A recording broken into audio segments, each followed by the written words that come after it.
প্রিয় রুদ্র, প্রযত্নে আকাশ। তুমি আকাশের ঠিকানায় চিঠি লিখতে বলেছিলে। তুমি কি এখন আকাশ জুড়ে থাকো?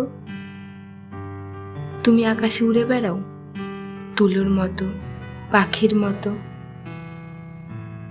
তুমি এই জগৎ সংসার ছেড়ে আকাশে চলে গেছো। তুমি আসলে বেঁচেই গেছো রুদ্র। আচ্ছা, তোমার কি পাখি হয়ে উড়ে ফিরে আসতে ইচ্ছে করে না? তোমার সেই ইন্দিরা রোডের বাড়িতে, আবার সেই নীল ক্ষেত, শাহবাগান, পরিবাগ, লালবাগ চষে বেড়াতে? ইচ্ছে তোমার হয় না এ আমি বিশ্বাস করি না। ইচ্ছে ঠিকই হয়, পারো না। অথচ একসময় যা ইচ্ছে হতো তোমার তাই করতে। ইচ্ছে যদি হতো সারা রাত না ঘুমিয়ে গল্প করতে, করতে। ইচ্ছে যদি হতো সারাদিন পথে পথে হাঁটতে, হাঁটতে। কে তোমাকে বাধা দিত? জীবন তোমার হাতের মুঠোয় ছিল।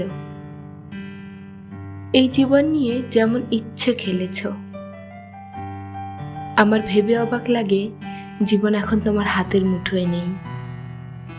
ওরা তোমাকে ট্রাকে উঠিয়ে মিঠে খালি রেখে এলো, তুমি প্রতিবাদ করতে পারোনি। আচ্ছা, তোমার লালবাগের সেই প্রেমিকাটির খবর কি? দীর্ঘ বছর প্রেম করেছিলে তোমার যে নেলিখালার সাথে।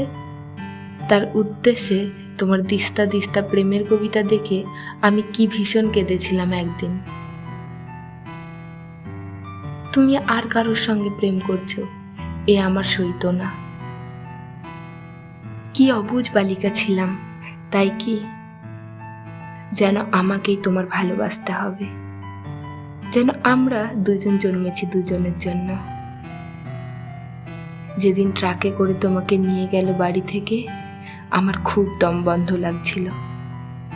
ঢাকা শহরটিকে এত ফাঁকা আর কখনো লাগেনি। বুকের মধ্যে আমার এত হাহাকারও আর কখনো জমেনি। আমি ঢাকা ছেড়ে সেদিন চলে গিয়েছিলাম ময়মনসিংহে। আমার ঘরে তোমার বাক্স ভর্তি চিঠিগুলো হাতে নিয়ে জন্মের কান্না কেঁদেছিলাম।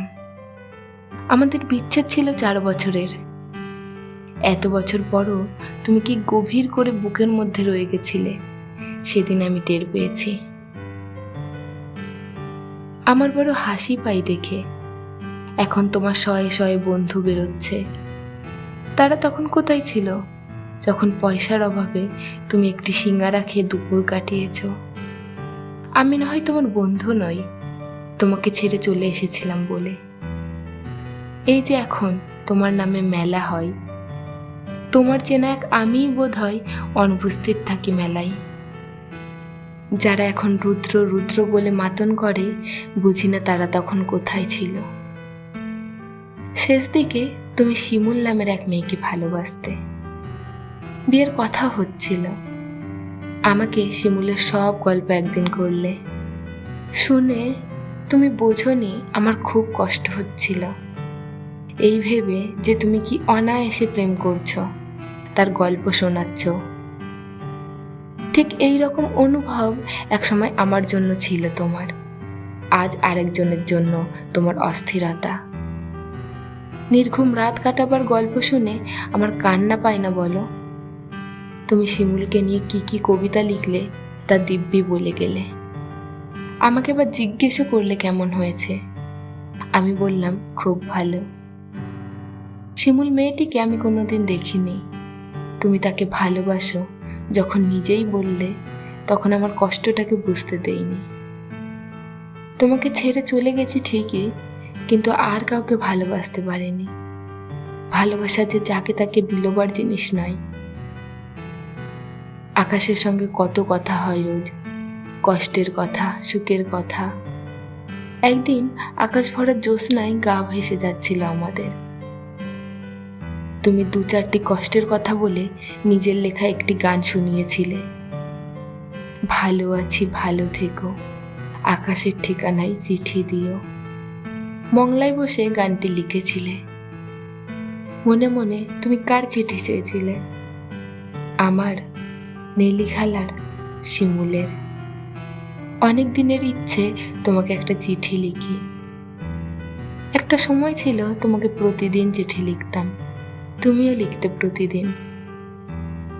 সেবার আরমানিটোলার বাড়িতে বসে দিলে আকাশের ঠিকানা। তুমি পাবে তো এই চিঠি? জীবন এবং জগতের তৃষ্ণা তো মানুষের কখনো মেটে না, তবু মানুষ আর বাঁচে কদিন বলো? দিন তো ফুরোই। আমার কি দিন ফুরোচ্ছে না? তুমি ভালো থেকো, আমি ভালো নেই। ইতি সকাল। পুনশ্চ আমাকে সকাল বলে ডাকতে তুমি, কতকাল ওই ডাক শুনি না। তুমি কি আকাশ থেকে সকাল, আমার সকাল বলে মাঝে মধ্যে ডাকো, নাকি আমি ভুল শুনি?